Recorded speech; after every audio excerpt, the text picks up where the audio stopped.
Franchement, la vidéo qu'on s'apprête à analyser là, c'est du lourd. Dès les premières secondes, on sent que quelque chose de sérieux se prépare. Kémy Séba, connu pour son franc-parler et son engagement panafricaniste, vient de lâcher une bombe.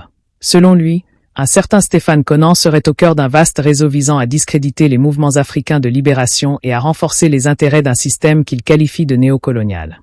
Cette révélation a fait beaucoup réagir, et pour cause, elle touche à la question sensible de la trahison interne, du sabotage et surtout de la bataille numérique autour de l'image des leaders africains. Mais avant de te donner mon analyse complète et objective sur tout ça, je t'invite à regarder d'abord la vidéo originale.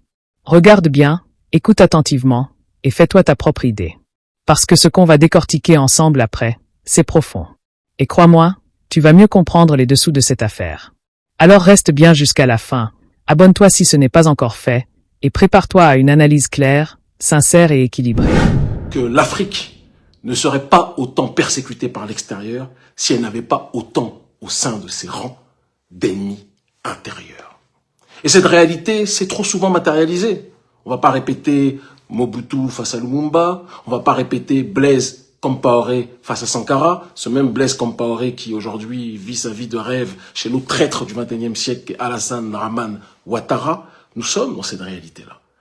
Aujourd'hui, quand l'AES, quand le Niger était dans une démarche d'être attaqué par la CEDEAO, quels sont ceux qui se sont levés plus que jamais pour être les plus agressifs, pour stigmatiser, pour attaquer le Niger, pour tenter d'enfoncer le Niger, pour tenter d'humilier le Niger? C'était, et vous le savez, malheureusement, des gens comme le président Patrice Talon, qui étaient aux avant-gardes. Il s'est plus battu pour attaquer le Niger qu'il se bat pour attaquer les groupes qui sèment la terreur dans nos pays. On a aujourd'hui un individu, et je vous demande de bien enregistrer cet élément, un individu qui se nomme Stéphane Konan. Le voici ici. Faut bien retenir sa tête. Faut bien retenir sa tête. Faut bien retenir sa tête. Qui a décidé, alors je vous raconte un petit peu son histoire. Stéphane Konan, c'est quelqu'un qui est soi-disant, parce que quand je vois comment il s'organise et il travaille, on sent qu'il a quand même en réalité beaucoup de difficultés. Mais c'est quelqu'un qui travaillait au départ comme conseiller d'Ahmed Feu Bakayoko. Conseiller sur le terrain de la cybersécurité et de la cybercriminalité de manière générale, c'était le conseiller d'Ahmed Bakayoko. Il se trouve que même Ahmed Bakayoko, et on peut reprocher beaucoup de choses à ce dernier, même Ahmed Bakayoko, à un moment donné, s'est retrouvé dans une situation de dire que ce Stéphane Konan, que vous voyez ici, d'accord, là sans la barre, pour que vous ayez tous les profils quand vous allez le croiser aux différents endroits où il se trouve. Il est surtout à Abidjan, mais il voyage beaucoup. D'accord, Stéphane Konan. Même Feu Ahmed Bakayoko a accusé ce Stéphane Konan d'être un grand corrompu qui faisait des détournements de fonds. Si même Ahmed Bakayoko, vis-à-vis duquel on peut faire, paix à son âme, beaucoup de reproches, objectivement, on est arrivé à dire que son conseiller était un voyou, un voleur, un détourneur de fonds de l'argent des Ivoiriens. À tel point que cet individu a dû fuir la Côte d'Ivoire à un moment donné, après sa collaboration avec Ahmed Bakayoko, parce qu'il était wanted par Ahmed Bakayoko, qui disait que c'était un voleur, qui faisait des détournements de fonds, des blanchiments de capitaux, qui volait l'argent des Ivoiriens. C'était les accusations d'Ahmed Bakayoko vis-à-vis de ce rat traître de l'Afrique qu'est Stéphane Konan. Il a dû fuir, et donc, ironie du sort, il a même pris et installé à un moment donné, il y a quelques années de cela, ses bureaux à Moscou. Il aurait d'ailleurs toujours des biens là-bas. Mais bon, les informations nous reviennent à ce sujet. Et donc ce Stéphane Konan, lorsqu'il a été grillé et viré par Ahmed Bakayoko, après qu'il se soit enfui, il a décidé de passer dans le privé, dans le secteur privé. Et il s'est dit, qu'est-ce que je peux faire pour saigner l'Afrique ? Qu'est-ce que je peux faire pour bien me faire voir, malgré que j'ai déçu dans un premier temps les dirigeants france-africains, qu'est-ce que je peux faire pour bien me faire voir par la France-Afrique de manière générale? Il s'est dit, je vais créer une usine à trolls. Je suis spécialiste dans la cybersécurité, j'ai beaucoup de contacts dans tous les services, d'accord, africains, j'ai beaucoup de contacts vis-à-vis de la France, il est très proche des services français aussi, et beaucoup d'interactions, il a animé beaucoup de forums avec différents services de sécurité, et il est très proche de l'armée française aussi. Qu'est-ce que ce Stéphane Konan a fait? L'héritier donc des Blaise Compaoré, l'héritier des Mobutu, l'héritier d'Alassane Dramane Ouattara, d'ailleurs de toute façon il travaille pour lui. qu'est-ce qu'il a fait? Il a créé une usine à troll avec des barbouzes, avec des militaires français, avec certains Africains pro-français, d'accord? Et avec des gens qui n'y connaissent parfois rien à la politique, mais qui sont là juste pour un but, obtenir de l'argent en fonction d'une campagne de sabotage orchestrée de manière fluide par ce dénommé Stéphane Conan. Alors, il a engagé plusieurs centaines de gens et il a demandé à ces centaines de gens que chacun d'entre eux crée de multiples profils. On a reçu des centaines de captures d'écran. Je ne vais pas rentrer dans trop de détails, mais je peux vous dire qu'il y a à l'heure actuelle, Stéphane Conan oublie une chose, c'est que quand tu trahis, quand tu es un traître et quand tu trahis, tu vas toujours être trahi, toi-même qui trahis, la cause de tes semblables, tu vas être trahi par quelqu'un qui est plus fluide que toi. Stéphane Conan, dans tous les employés qu'il a, il ne le sait pas, mais il y en a qui travaillent actuellement pour lui, qui sont nombreux, et qui renvoient les informations à l'AES. Qui nous envoient, ils sont nombreux, les captures d'écran à l'AES.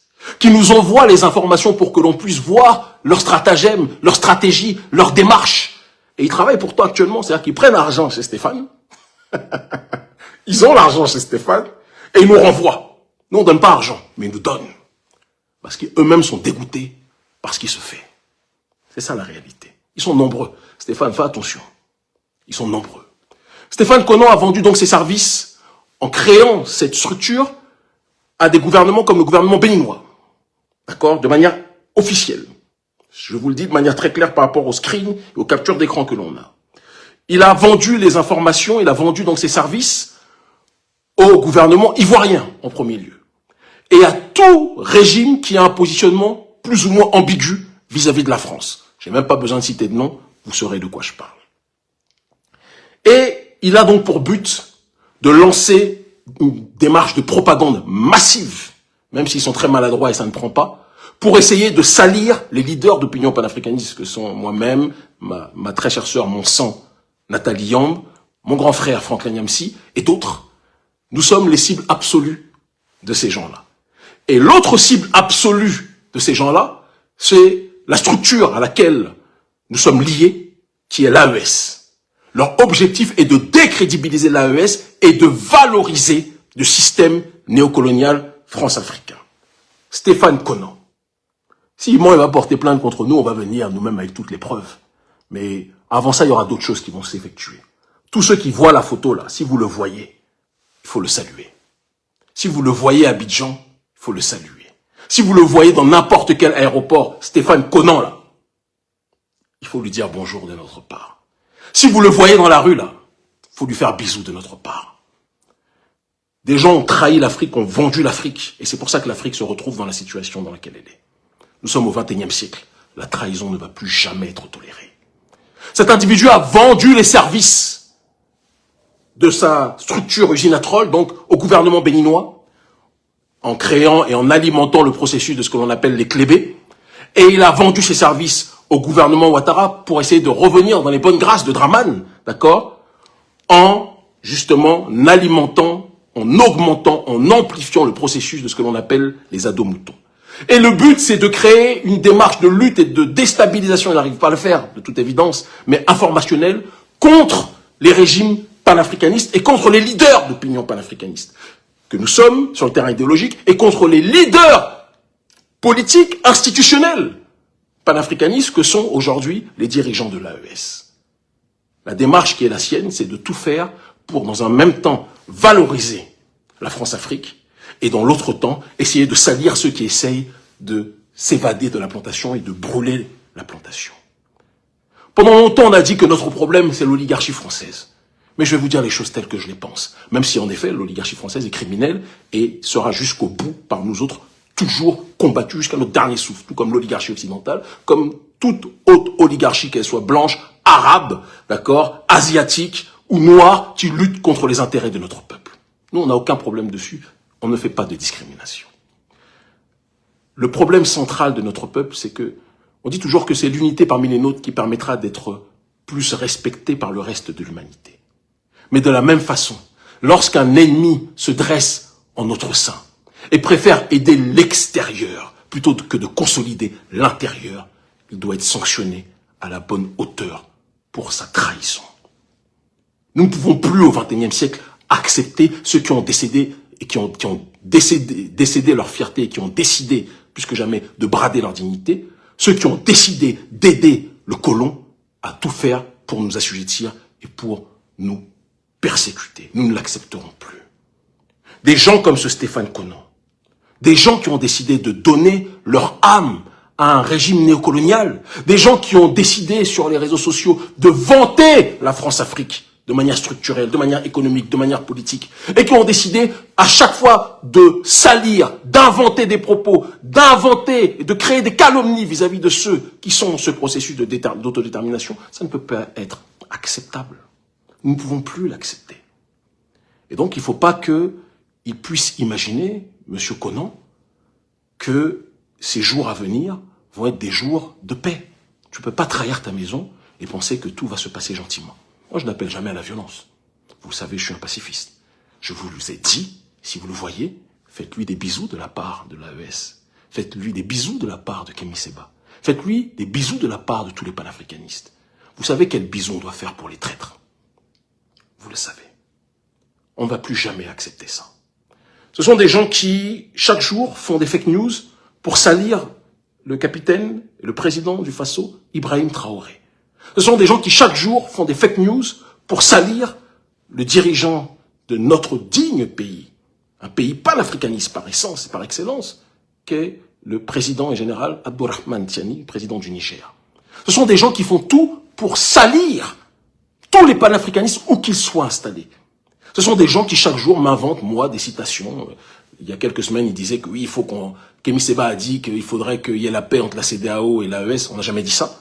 C'est l'usine à troll.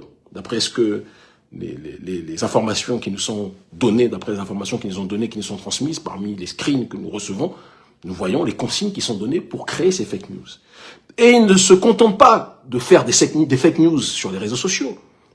Ils sont aussi dans une démarche de créer une multitude de sites internet, de faux médias, parfois en Tanzanie, parfois dans différents pays, pour créer des fausses informations. Par exemple, ils ont raconté que moi j'étais affilié, ils ont créé un journal, un faux journal dans un pays anglophone, et ce journal, soi-disant dans un pays d'Afrique anglophone, relatait que moi j'étais lié, selon une enquête qu'ils n'ont pas, au groupe qui sème la terreur et à Boko Haram, on va les appeler comme ça.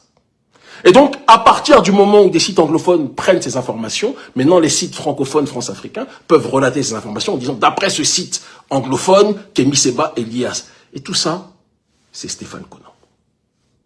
Tout ça, par rapport aux informations que nous avons, c'est Stéphane Konan. Homme qui est lié à tous les services de sécurité en Afrique. Homme qui s'est présenté comme un champion de la lutte contre la cybercriminalité, mais qui est le premier cybercriminel. Homme qui a détourné des millions en Côte d'Ivoire. Homme qui a trahi même des gens qui eux-mêmes avaient trahi à un moment donné la cause. En l'occurrence, Feu Ahmed Bakayoko, même si Feu Ahmed Bakayoko avait un pied dans la trahison et un pied dans lequel il essayait de se lier toujours plus ou moins avec la sphère patriotique. Ahmed Bakayoko était ambivalent.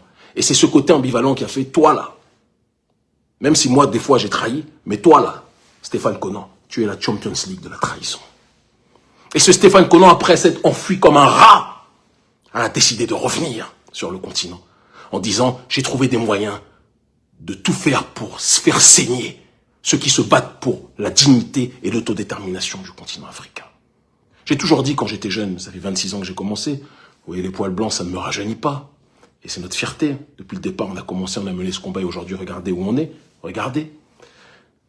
J'ai toujours dit que si j'avais pu vivre à l'époque de ceux qui ont trahi Sankara, de ceux qui ont trahi Lumumba, si j'avais pu vivre au moment où ces trahisons se déroulaient, on aurait fait des choses spectaculaires.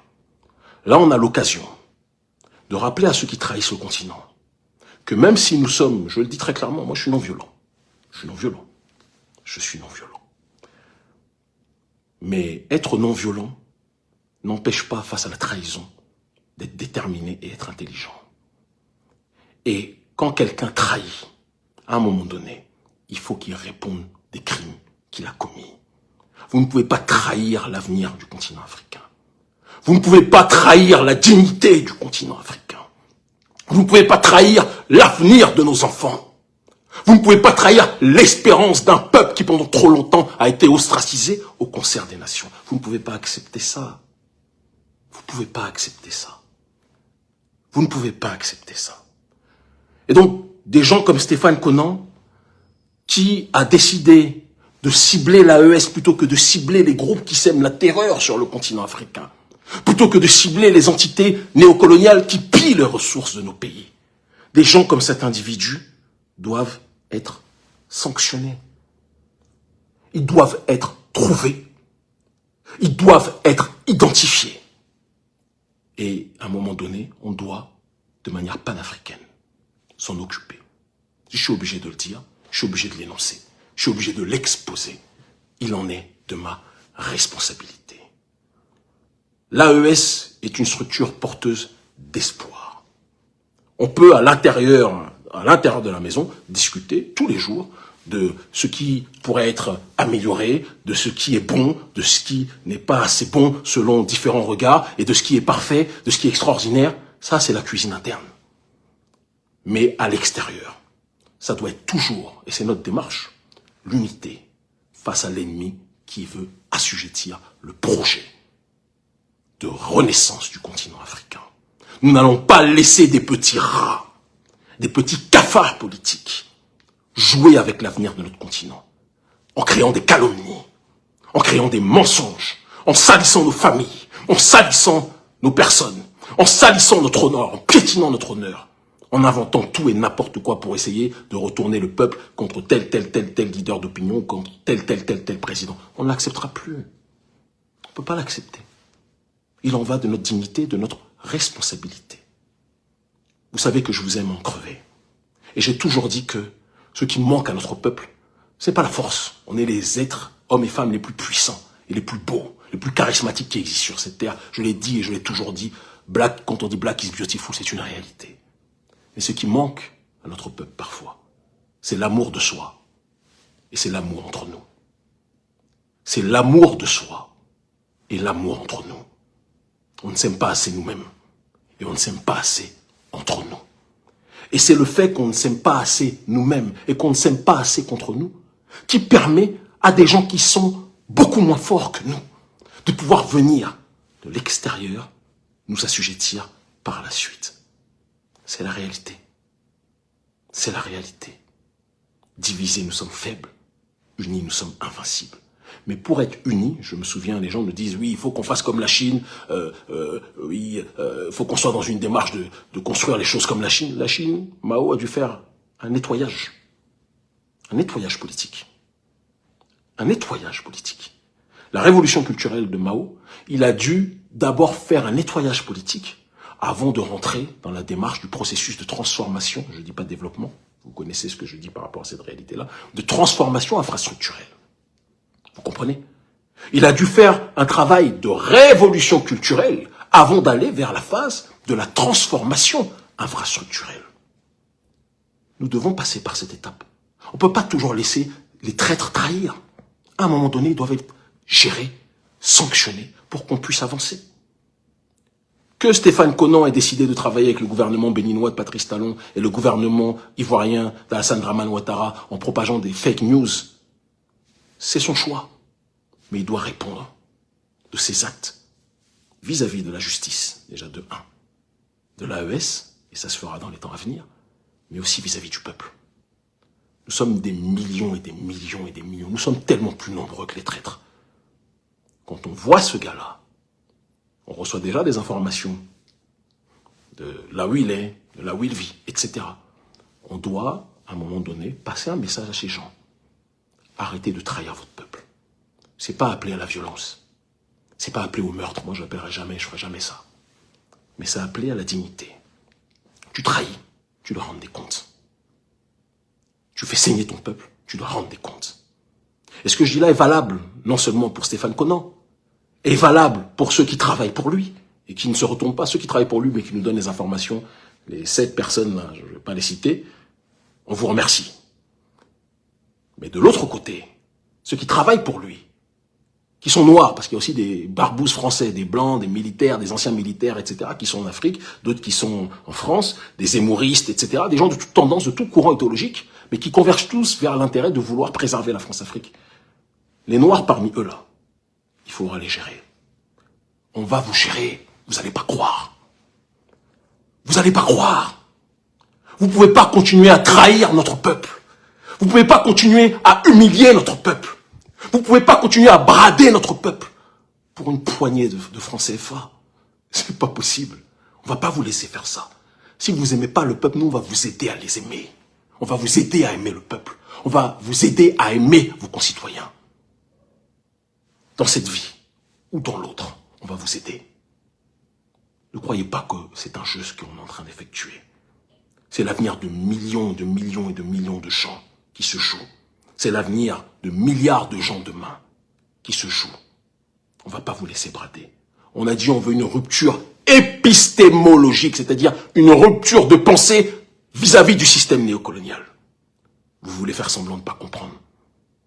On vous dit on veut définir notre propre destin. Vous voulez pas comprendre. On vous dit on veut jouir de nos propres ressources, de nos propres richesses. Vous voulez pas comprendre. On vous dit on veut avoir notre propre avenir. Vous voulez pas comprendre. On vous dit on veut que nos filles puissent être les reines qu'elles ont toujours été. Vous voulez pas comprendre. On vous dit qu'on veut que nos enfants, que nos garçons soient les petits rois qui sont destinés à être. Vous voulez pas comprendre. Vous, la seule chose que vous voulez, c'est brader tout ce que l'on a à l'Occident. Ou aux autres. Ça ne se passera pas par nous. Ça ne passera pas par nous et ça ne se fera pas par nous. Nous le refusons. Nous ne l'acceptons pas. Nous ne l'accepterons pas.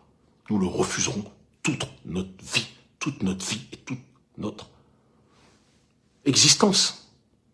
C'est la réalité. Il n'y a que comme ça que l'on pourra avancer.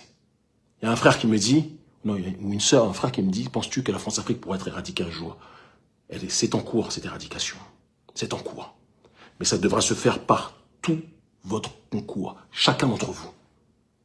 Chacun d'entre vous. Vous êtes un agent du panafricanisme. Chacun d'entre vous. Chaque fois que vous avez une information, vous devez nous l'envoyer. Vous devez nous la transmettre. Vis-à-vis de tous les ennemis du panafricanisme. Tous ceux qui veulent lutter contre notre souveraineté, vous devez nous transmettre toutes les informations. Vous tous, vous êtes des soldats. Il n'y a pas des leaders et des spectateurs. Non, non, non, non. Nous sommes tous des leaders. Moi, je ne suis le leader de personne, si ce n'est d'urgence panafricaniste. D'accord? Je conseille ceux que je dois conseiller. D'accord? Je donne la réflexion politique à ceux à qui je dois donner la réflexion politique. D'accord? Et je mène mon combat. Nous voyageons. Nous cherchons un certain nombre de contrats et de connexions géostratégiques pour amplifier notre combat. Est-ce que vous comprenez ce que je veux dire? Mais on doit cibler les traîtres. Ça suffit à un moment donné. Ça suffit à un moment donné. On doit cibler les traîtres. On doit s'occuper de ces derniers. Ceux qui ont décidé de vendre l'avenir du continent africain devront rendre des comptes. Je vous le dis. Je vous le dis par amour. Mais je vous le dis aussi par connaissance de notre destin.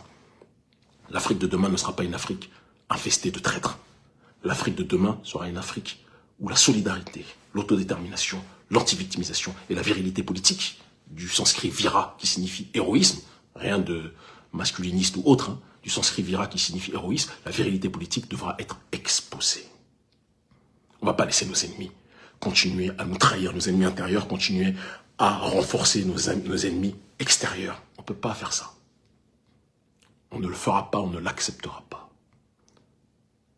Le destin est entre nos mains. On a commencé il y a 26 ans, les gens nous prenaient pour des fous. Aujourd'hui, le panafricanisme, tel que nous le conceptualisons, la panafricanité fondamentale, est devenu le courant majoritaire en Afrique francophone et dans le monde noir francophone.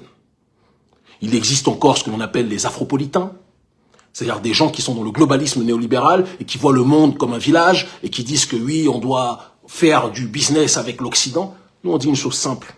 L'Occident, là, on a assez goûté, on a assez mangé. Maintenant, on veut compter sur nous-mêmes. D'accord? On veut une rupture de pensée avec ceux qui ont voulu nous coloniser. Et on veut voir le monde en fonction de notre regard et non pas en fonction de lunettes imposées. Vous comprenez ce que je veux dire? C'est assez clair. C'est notre ligne. Et personne ne nous empêchera de la réaliser. Donc je dis les traîtres, vous avez du souci à vous faire. Stéphane, mon petit Stéphane, tu fais des fake news tous les jours sur nous. Tous les jours. Tous les jours des fake news sur nous. Tous les jours. ça va s'arrêter bientôt. Ça va s'arrêter bientôt. On sait que tu as une galerie d'art aussi. D'accord? On sait où est ta maison en Côte d'Ivoire. Tu oublies que Côte d'Ivoire, là, il y a beaucoup de gens de l'AES qui sont dedans. Est-ce que tu sais? Je crois que tu sais pas. Tu oublies, hein? Vous avez cru que tous les Burkinabés, c'était des ouattaristes. C'est pas des Alassane Ouattara. Hein. Il y a beaucoup de Burkinabés qui sont des sankaristes. Il y a beaucoup de Burkinabés qui sont pour le président Ibrahim Traoré. Il y a beaucoup de Burkinabés qui sont pour l'AES. Il y a beaucoup de Burkinabés qui sont des panafricanistes convaincus. Il y a beaucoup de Maliens, de Nigériens et de Noirs de manière générale qui sont des panafricanistes comme Nathalie Yamb, comme Kémy Séba, comme Franklin Nyamsi et des tas d'autres. Il va falloir vous adapter à cette réalité. Il va falloir que vous puissiez accepter cet état de fait. On ne va pas vous laisser respirer. Vous avez voulu jouer. Hier, vous pouviez jouer. Il y a 20 ans, au XXIe siècle, là, la trahison, elle va être sanctionnée. Dans la paix, dans la joie et dans l'allégresse, comprennent qui pourra comprendre. Ils finiront par comprendre. Je vous aime en crever.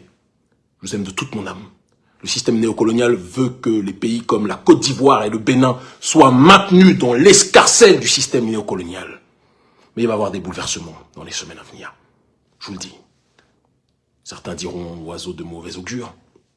D'autres diront quelqu'un qui avait prophétisé, qui avait anticipé, quelqu'un qui avait été dans une démarche d'analyse prospective. D'autres diront même peut-être que j'en suis un instigateur. Non, moi je ne suis pas un instigateur. Je dis juste Côte d'Ivoire, Bénin, les semaines à venir, politiquement, vont être agités parce que ce sont deux régimes qui excluent les oppositions véritables, radicales, et qui laissent une opposition contrôlée pouvoir participer au jeu électoral pour donner une sensation de démocratie. C'est pas une démocratie, c'est une démocrature. Et je peux vous assurer qu'à partir du moment où vous violez la démocratie dont vous vous revendiquez, il est normal qu'en réaction, vous ayez la réponse de ceux qui n'acceptent pas la discrimination. Quand Kémy Séba prend la parole, on sait que ce n'est jamais pour parler dans le vide.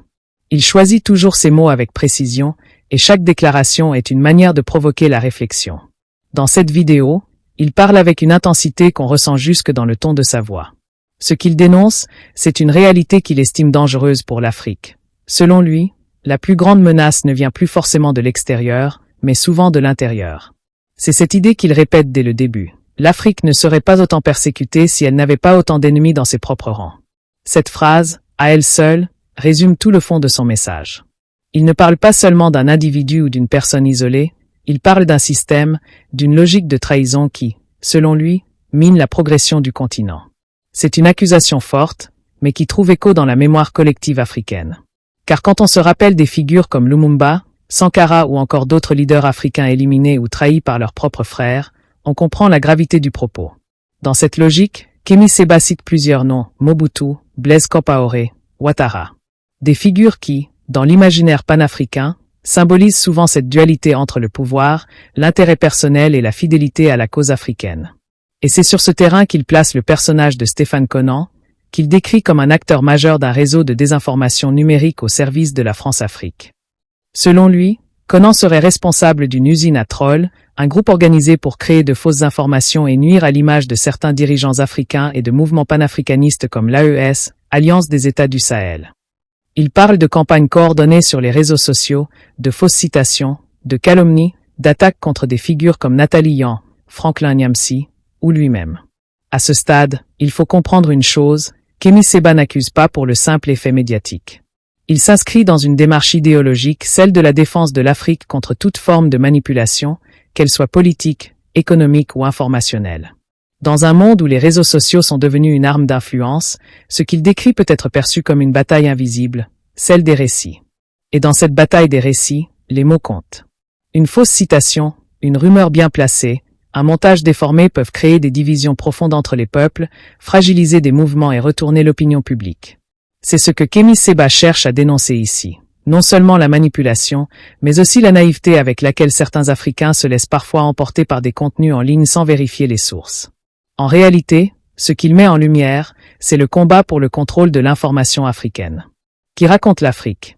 Qui parle au nom des Africains. Et surtout, qui tirent profit de ces divisions internes. C'est là que son discours devient plus symbolique. Derrière le nom de Stéphane Conant, il vise la figure du traître moderne, celui qui, selon lui, préfère défendre des intérêts extérieurs au détriment du bien commun africain. Mais au-delà des noms, ce qu'il exprime, c'est une frustration partagée par beaucoup, la sensation que chaque avancée du continent est freinée par des forces internes manipulées ou achetées. Il faut dire que son ton, parfois dur, choque certains. Mais si on l'écoute bien, il précise qu'il ne prône pas la violence. Il parle d'amour du continent, de dignité, de responsabilité. Il invite les Africains à ouvrir les yeux, à s'informer, à s'unir. Il dit clairement « Je suis non-violent, mais être non-violent n'empêche pas d'être déterminé ». Autrement dit, il appelle à une résistance morale et intellectuelle, pas à une confrontation physique. C'est une nuance importante, surtout dans un contexte où la moindre interprétation excessive peut être utilisée contre lui ou contre ceux qui défendent des positions similaires. En analysant calmement ses propos, on comprend qu'il ne cherche pas seulement à exposer une personne, mais à réveiller une conscience collective. C'est une stratégie de mobilisation. Il transforme un cas particulier en exemple général pour inviter chacun à s'interroger. Et c'est peut-être là que son message touche le plus de gens, dans cette idée que la trahison n'est pas toujours spectaculaire, qu'elle peut prendre la forme d'un simple silence, d'un partage de fausses informations, d'un reniement discret. Maintenant, il faut aussi rester objectif. Ses propos reposent sur des accusations qu'il présente comme issues d'enquêtes et de témoignages. Cependant, comme tout discours politique ou idéologique, il est important de les recevoir avec discernement. Le but n'est pas de juger, mais de comprendre les enjeux et les motivations. Et dans ce cas précis, le fond du message reste clair. La lutte pour l'autodétermination africaine ne peut pas se gagner si elle est rongée de l'intérieur. Ce passage est l'un des plus forts de la vidéo, car il met les mots sur une blessure historique, celle de la division interne. C'est aussi une manière pour Kémi Séba de rappeler que l'unité africaine n'est pas qu'un slogan, mais une nécessité. Et pour y arriver, dit-il, il faut d'abord identifier et neutraliser les mécanismes qui nourrissent la discorde. Alors oui, son ton peut paraître tranchant, mais son intention semble claire, protéger la dignité africaine. Et c'est là que la vidéo prend toute sa puissance symbolique, elle ne parle pas seulement d'un homme, elle parle d'un système d'idées, d'une bataille culturelle et numérique qui se joue chaque jour sur les réseaux. Personne avec les mains jointes si tu es encore là, c'est que tu veux comprendre plus loin que les apparences. Avant que je passe à la deuxième partie, prends 2 secondes. Flèche droite noire, mets un petit like si tu veux soutenir ce travail d'analyse. Flèche droite noire, abonne-toi à la chaîne pour ne rien rater des prochaines vidéos. Flèche droite noire et surtout, partage cette vidéo à quelqu'un qui a besoin de comprendre ce qui se joue réellement dans notre Afrique d'aujourd'hui. Quand on écoute Kémi Séba, on se rend vite compte qu'il ne parle pas seulement de politique ou d'idéologie. En réalité, il parle d'identité. Ce qu'il défend à travers ses propos, c'est une certaine vision de l'Afrique, une Afrique fière, consciente et souveraine. C'est cette idée qu'il veut faire passer dans le fond de son discours. Mais ce qui est intéressant ici, c'est la forme. Kémi Séba sait que nous vivons dans une ère numérique où l'opinion publique se façonne sur les réseaux sociaux. C'est pourquoi il met en avant le concept des « usines à trolls ». Ce n'est pas anodin. Il veut attirer l'attention sur une réalité moderne.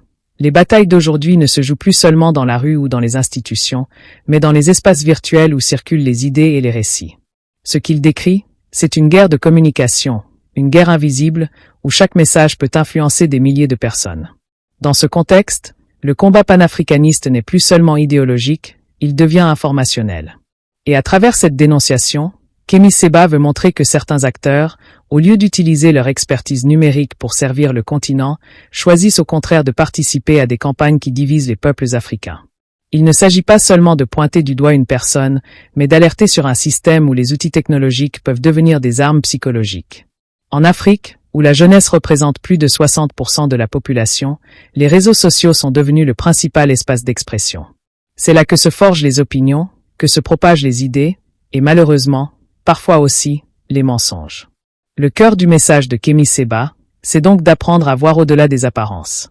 Il invite les jeunes à se méfier de ce qu'ils consomment en ligne, à vérifier, à douter, à réfléchir. Parce que, dit-il en filigrane, la vraie domination d'aujourd'hui ne se fait plus forcément par les armes, mais par les récits. Celui qui contrôle l'information contrôle les consciences. Et celui qui contrôle les consciences contrôle le futur. Dans sa manière de s'exprimer, on sent la colère, oui, mais aussi une grande tristesse. Ce qu'il déplore, c'est que des Africains, parfois très intelligents, très compétents, utilisent leurs connaissances pour servir des causes qui affaiblissent leur propre continent. Pour lui, La trahison moderne ne passe plus forcément par les armes, mais par les claviers. Et cette image est très forte. Cette vision résonne énormément auprès d'une partie de la jeunesse africaine qui se sent souvent frustrée face à la lenteur du développement, face à l'impression que le continent reste prisonnier de rapports de force injustes. Beaucoup se reconnaissent dans cette idée que l'Afrique est freinée non seulement par l'extérieur, mais aussi par des forces internes qui ont choisi la compromission. Mais attention, son discours n'est pas un appel à la haine. Il le dit lui-même. Je suis non violent.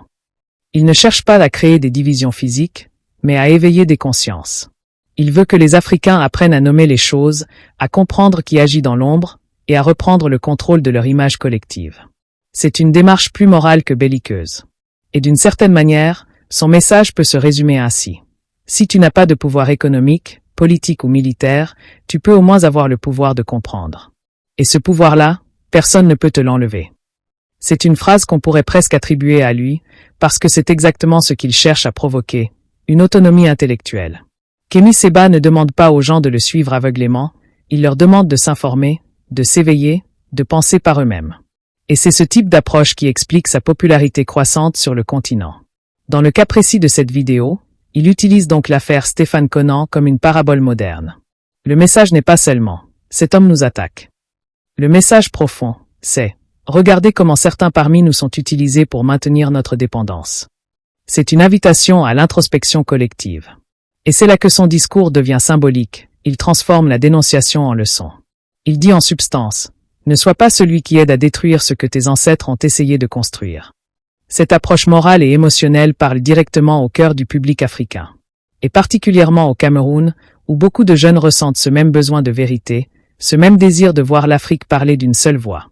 Ce ton, un peu familier, un peu fraternel, fait que ces vidéos ne ressemblent pas à un cours ou à un discours politique, mais à une conversation entre frères et sœurs qui se disent la vérité, même quand elle dérange. Et cette vérité, il la répète sans cesse, le salut du continent passe par l'unité. Pas une unité naïve, mais une unité lucide, basée sur le respect, la solidarité et la transparence. Il oppose cette vision à celle des manipulations numériques, où des personnes, par appât du gain ou manque de conviction, participent à déformer la réalité africaine pour des intérêts étrangers. On sent dans ces mots un appel à la responsabilité collective. Chacun doit se demander quel rôle il joue dans cette bataille invisible. Est-ce que je partage des informations sans vérifier? Est-ce que je contribue à construire l'Afrique ou à la fragiliser? Est-ce que j'aide à propager la peur ou l'espoir? C'est dans ces questions que réside la force de son message. Il pousse les Africains à redevenir maîtres de leur propre récit. Et à une époque où les plateformes numériques dictent souvent ce que les gens doivent penser, ce message-là devient révolutionnaire à sa manière.